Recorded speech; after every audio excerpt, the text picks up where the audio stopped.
কথা এখন শান্ত গলায় বলছি, স্বাভাবিকভাবে বলছি।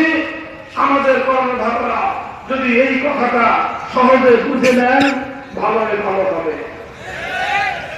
আর যদি তারা এই কথাগুলো মানতে সবসময়ের মতো এবারও গরিমসি করতে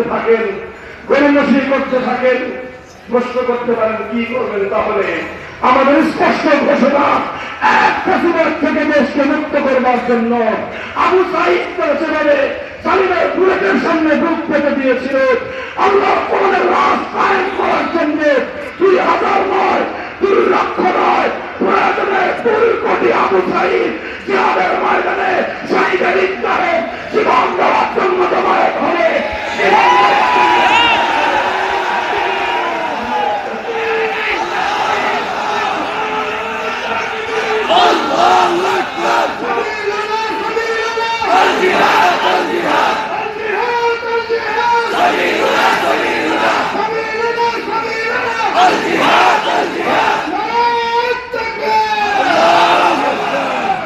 আলহামদুলিল্লাহ, এখন আর বাংলাদেশের শুধুমাত্র অমাদ্রাসার ছেলেরা নয়, স্কুল কলেজ ইউনিভার্সিটির সন্তানরা একত্ববাদ এবং তাওহীদের শিক্ষা অর্জন করছে না। তাগুতি সমাজ ব্যবস্থার আগল ভেঙে তাওহীদের সঙ্গে রাজ কায়েম করার জন্য প্রতিটা